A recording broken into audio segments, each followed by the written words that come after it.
Em primeiro lugar, houve uma coincidência. Eu recebi um apelo do gabinete do senador Pedro Simão, se pudesse falar no lugar dele e ele no nosso, que eu estava em quinto inscrito e o senador Pedro Simão em terceiro. Veja as coincidências da vida. Como a Comissão de Assuntos Econômicos está se reunindo daqui a pouco e nós teremos que participar em função do assunto que se discute, que é da Resolução 72, então fica, para nós, coincidiu, para nós encaixou, como se diz na gíria, perfeitamente. Eu posso, então, expor o meu pensamento e, em seguida, me deslocar até a Comissão de Assuntos Econômicos. E para o senador Pedro Simão também é possível. A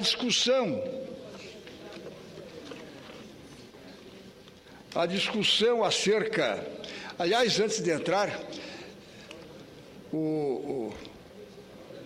a questão da CPI, me parece que desta vez, que Deus ouça, mas me parece que desta vez há um conjunto de tendências para que ela ocorra mesmo.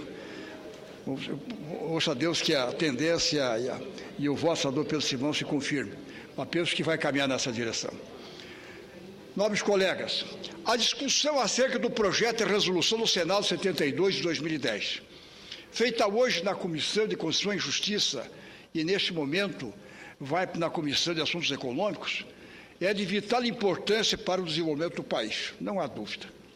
Mas, além dos temas pontuais em debate, a questão encerra outro viés ainda mais relevante. Com sua aprovação nos moldes propostos, aprofundaremos um processo de concentração absolutista da arrecadação tributária e de consolidação de diferenças entre regiões e estados, gerando um desequilíbrio nefasto e irremediável. Não é possível dissociar o projeto de unificação de alíquotas do ICMS de importação de outras situações visceralmente relacionadas. E aqui eu diria 2 ou 3 temas que devem estar no mesmo caminho, na mesma trincheira. A questão da Resolução 72, não tem como dissociar do indexador das dívidas que os Estados detêm com a União, não tem como dissociar de colocar um regulamento do comércio eletrônico no país, que hoje cria uma grande distorção, e não tem também como dissociar a compensação que estados que perdem possam enfrentar, segundo os seus orçamentos já pré-estabelecidos, as empresas que investiram em função dos critérios, em função da legislação que permite os estados terem incentivados esses desenvolvimentos.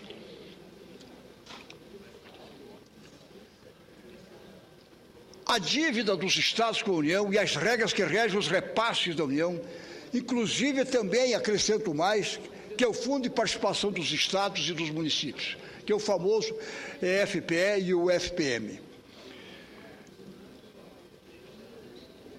A unificação do ICMS ampliando distorções regionais, fortalecendo grandes centros de consumo, uma dívida injusta que exaure a capacidade de investimento dos estados e um FPE, como disse, simplesmente cruel que concentra recursos da União. Chego a me perguntar se não estamos trilhando um caminho de retrocesso rumo a um regime de monarquia absolutista, que enfraquece as unidades federadas para concentrar e consolidar ad eternum nas mãos do soberano. A unificação do ICMS de importação, na forma da proposição atual, como está, trará prejuízos vultosos para vários estados, entre eles o meu, que é Santa Catarina. Estimativas dão conta que nós perderemos cerca de R$1 bilhão anuais, além de milhares de postos de trabalho e de um inevitável esvaziamento de nossos portos. Estes, cabe ressaltar, receberam grandes investimentos privados e hoje registram grande movimentação que se estende a uma vasta cadeia de serviços correlatos.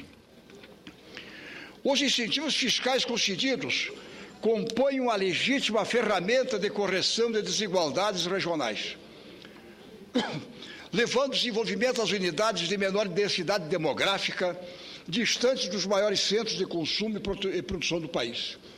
O esforço de descentralização partiu desses estados, que utilizaram o instrumento que a Constituição lhes concede, que é o ICMS. Tal papel deve ser exercido pela União, no estímulo do desenvolvimento pleno de suas unidades federadas. Não defendo de forma alguma a guerra fiscal e muito menos o incentivo à importação de produtos manufaturados em detrimento do crescimento da indústria brasileira. Pelo contrário, longe disso, queremos a discussão de alternativas e compensações, pois a proposta atual não corrige as distorções atuais e ainda amplia o abismo que nos afasta do princípio fundamental da igualdade. Não podemos olvidar a inadiável questão do Fundo de Participação dos Estados, regulamentado pela Lei Complementar nº 62, no longínquo ano de 1989, válida até 1990. Pela regra, os Estados recebem 21,5% do total arrecadado pela União. Aqui abre um parêntese. Em 2011, essa arrecadação foi de 970 bilhões, isso ano passado. Apenas nos 2 primeiros meses deste ano foram mais de 174 bilhões de reais. Os índices destinados a cada estado foram definidos há mais de 20 anos. Pela ausência de atualização anual, o Supremo Tribunal Federal já determinou sua inconstitucionalidade, mantendo a vigência atual até o próximo dia 31 de dezembro. Temos diante de nós, portanto, mais do que uma obrigação de competência, uma grande oportunidade de transformação. Devemos somar a essa discussão os índices de indexação da dívida dos Estados com a União. O atual indexador, que é o IGP, gerou um acréscimo indecente ao saldo devedor desses compromissos, provocando situações absurdas, com estados que já pagaram 2 vezes o valor inicialmente tomado e hoje devem outras 2 vezes ou mais. As somas despendidas para honrar esses compromissos praticamente extinguem a capacidade de investimento dos mesmos. Ainda assim, à guisa desse esforço hercúleo, a dívida só cresce. Devo admitir que o governo federal tem demonstrado interesse em rever este malévolo indexador. A proposta atual prevê a substituição pela taxa Selic. Como bem expressou o eminente senador Francisco Dornelles, é quase um xiste deixar a critério do credor a capacidade de alterar o indexador de reajuste dessa dívida, ficando o devedor completamente rendido.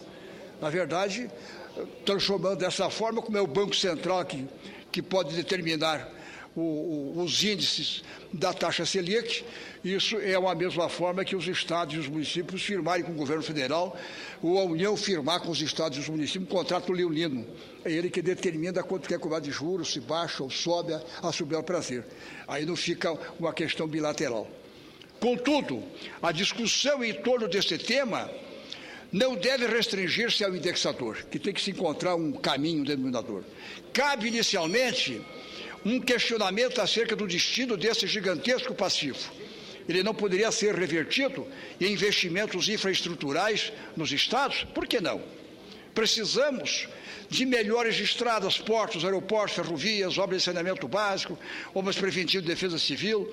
E diante de todas essas urgências, as unidades federadas seguem empenhando os valiosos recursos à tentativa vã de quitação de suas dívidas. Esclareço, para não correr o risco de uma incompreensão, que não estou pregando moratória ou descumprimento dos acordos firmados dentro da legítima ordem legal. Pelo contrário, que dentro dessa mesma ordem encontremos alternativas que permitam a melhor destinação para a consecução do objetivo maior, desenvolvimento igualitário do Brasil. A discussão conjunta de sistemas é a discussão do novo Pacto Federativo, condição sine qua non